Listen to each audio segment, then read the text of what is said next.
Ngayong Sabado ng umaga sa Pinoy MD. Sabon na pampadax o pampalaki raw ng ari ng lalaki, epektibo nga ba?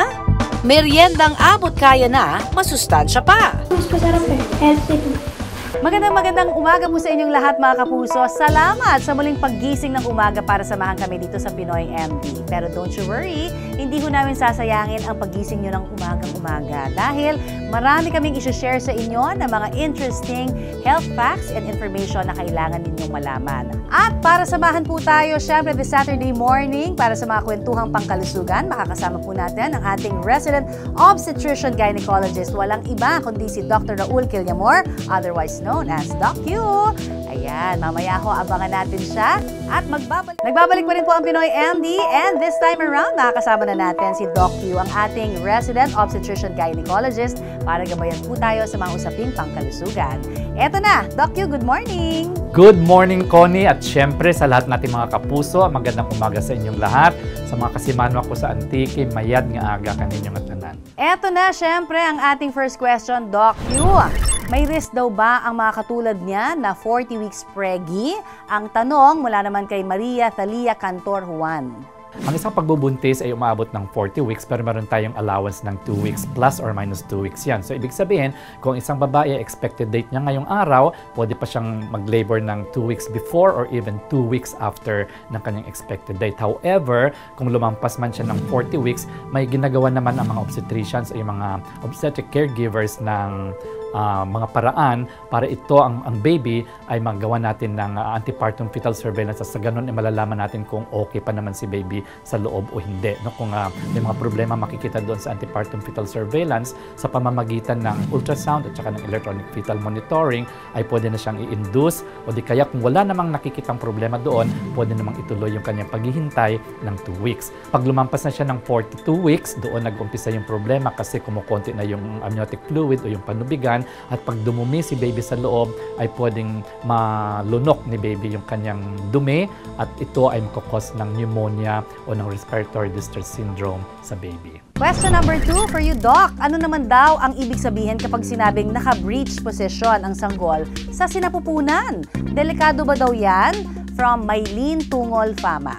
Ibig sabihin ng breech myelin ay suhi. No? So ito ay abnormal presentation or abnormal ang position ng baby sa loob kasi dapat para maging normal yan, dapat mauuna yung ulo. No? So sa kanya, pag suhi yan ay puwet ang nauuna, yung ulo na sa itaas. So pag pinanganak yung baby ay may mga kaakibat din na problema dyan kasi pwedeng mauna yung pusod, yung tinatawag din nating umbilical cord prolapse at ito ay delikado at pwedeng ikakamatay ng baby. Hindi lahat na mga presentation ng breech ay nadi-deliver by cesarean section kasi pwede rin namang ita-trial of vaginal delivery, pero ito ay depende rin sa klase ng breech, kung complete siya, kung frank breech or incomplete breech. So depende yan sa evaluation ng doktor, siya ang makakapag-desisyon kung ito ay pwedeng idaan sa puwerta o cesarean section.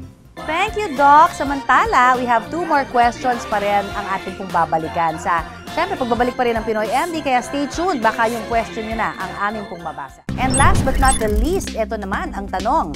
Normal daw ba na nananakit ang dibdib kapag kapapanganak lang? Mula po naman yan kay Edward Jungling. Dapat, Edward, ay nasabi nyo kung ano bang klaseng sakit ng dibdib, no? Kung ito ba ay persistent na pain o kung saan ba sa loob ba ng dibdib o yung sa labas ng dibdib. Kasi pag sa labas ng dibdib, yan usually after panganak, syempre yung breast ni mami engorged, no? Punong-puno ng gatas yan, kaya kung minsan namamaga, masakit. Kung sa loob naman, ay syempre nandyan yung lungs at saka yung puso. Lalo na pag postpartum mo, ibig sabihin kapanganak lang ni mami, may mga problema tayo sa puso na tinatawag natin mga peripartum myocarditis, no, or postpartum myocarditis. At ito ay magiging dahilan din ng chest pain. So, depende yan kung saan ang pain sa dibdib, no? Kung sa labas o sa loob. Kasi kailangan, kung sa loob yan, ay kailangan talaga matitingnan ng doktor yan kasi malalaman natin kung sa puso bang problema o doon sa baga ng isang babae. Thank you so very much, Dr. Q. Ang dami naming natutunan as always sa iyong mga kasagutan. And thank you rin sa lahat ng mga nagpapadala po ng kanilang mga tanong para sa amin dito sa Pinoy MD. Keep them coming dahil linggo-linggo, ito-try po namin sagutin ang mga yan. Samantala, dyan lang kayo dahil dito lang kami. Magbabalik pa rin po ang Pinoy MD. Talaga namang lahat na yata ngayon mabibili mo na online. Pati ng araw sabong pampadaks o pampalaki ng ari ng lalaki? Ligtas at epektibo nga ba ang mga ito? Abangan mamaya.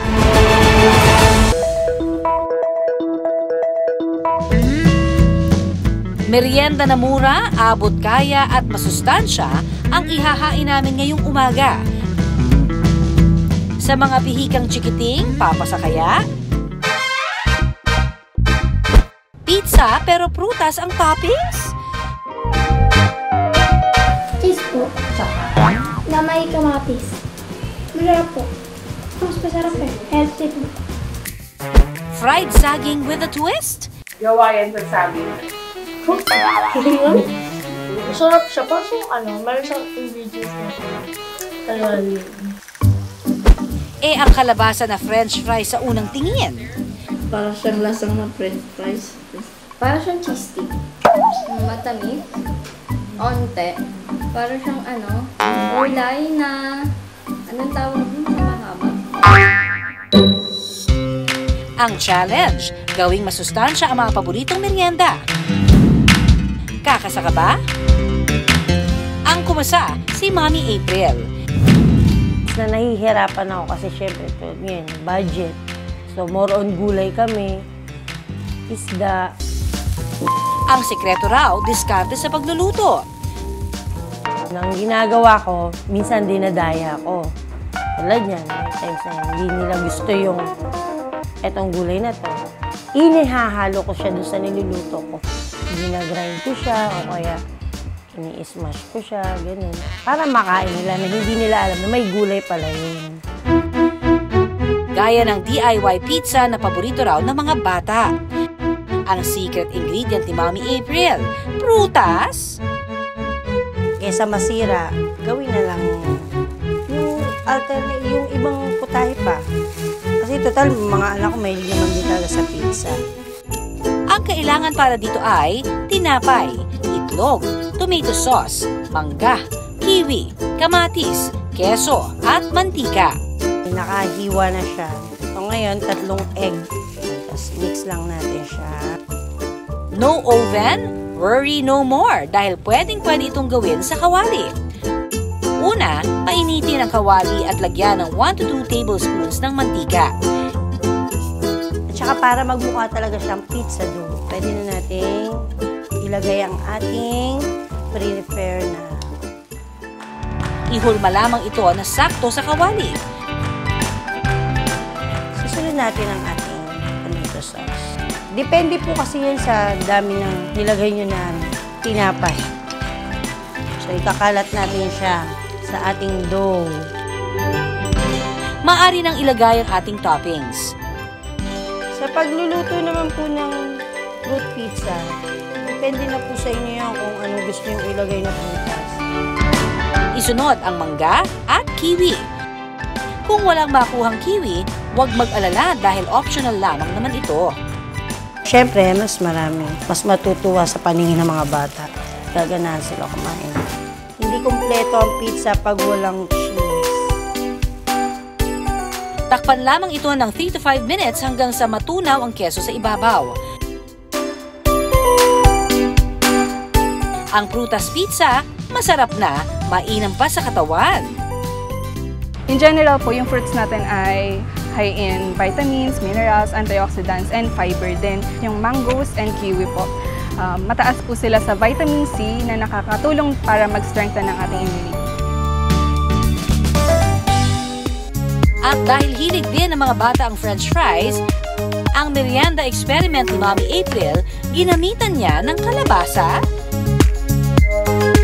Para sa kalabasa sticks, ihanda ang kalabasa at malunggay. Hiwain lang po natin siya ng cubes bago po natin ito ilaga para mas madali siyang lumambot. I-mash ang kalabasa at saka ito haluan ng malunggay. Ilagay sa piping bag, tsaka ito iprito until golden brown. So para po sa kalabasa natin, high in fiber din po siya since it's a vegetable. And then high din po siya sa potassium and meron din siyang vitamin C content. And meron din po itong beta-carotene na nako-convert ng katawan natin to vitamin A na nakakatulong po sa healthy vision and then mag-boost ng immune system. Sagana rin sa vitamin C ang malunggay at may anti-inflammatory effects na nakapagpapababa ng bad cholesterol.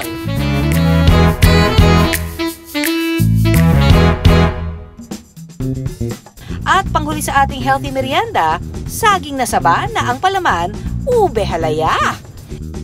Para sa ating third merienda, saging na sabaw with a twist.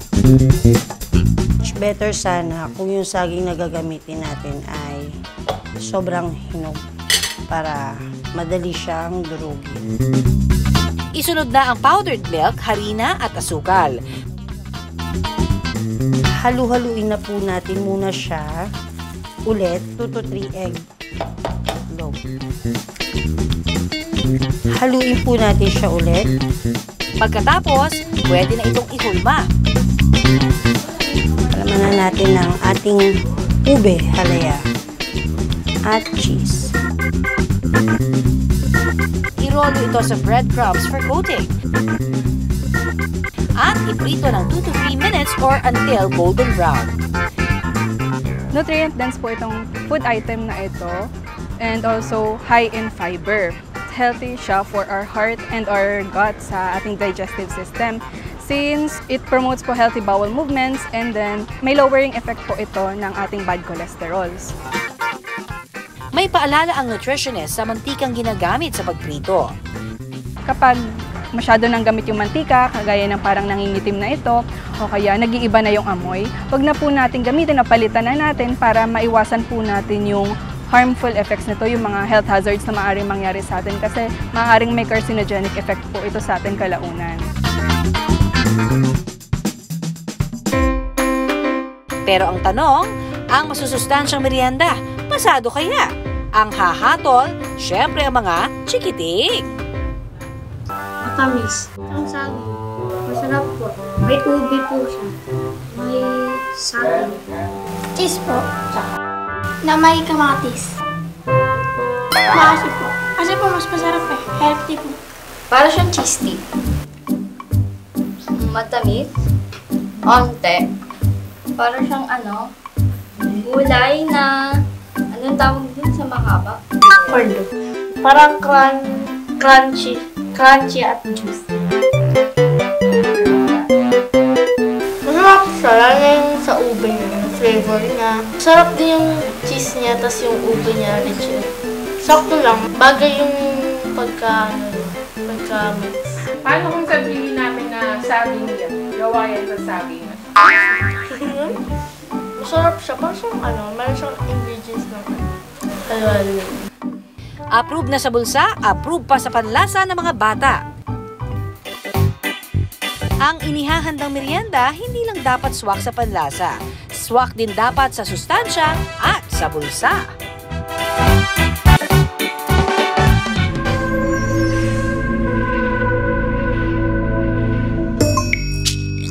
2017 daw nang mahiwalay si Randy sa dati niyang kasintahan. Wala man daw siyang pagkukulang, pakiramdam niya, kinulang naman daw siya pagdating sa kanyang ari. 27 nag-asawa ako. And then, siguro mga 5 months lang kami, 6, doon ko nalaman na may third party. Tapos, sad to say nga, medyo jutay. Dahil dito, naisipan daw ni Randy na subukan ang isang produktong nakita niya online. Sabon na nakapagpapalaki raw ng ari ng lalaki. Sabi ko, try ko nga to, baka madagdagan. And then, tinry ko siya ng siguro almost 1 month din. Ang nasabing sabon, malamig daw sa pakiramdam. Kaya naman, inaraw-araw ni Randy ang paggamit nito. Sana raw maging epektibo para hindi na raw siya manliit sa kanyang sarili. Wala namang bahagya or baka parang hindi nga masyado. Gaya ni Randy, may hugot din ang 18 anyos na si Jo Marie pagdating sa kanyang pagkalalaki.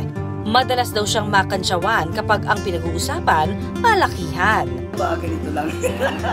Date nga lang ako eh.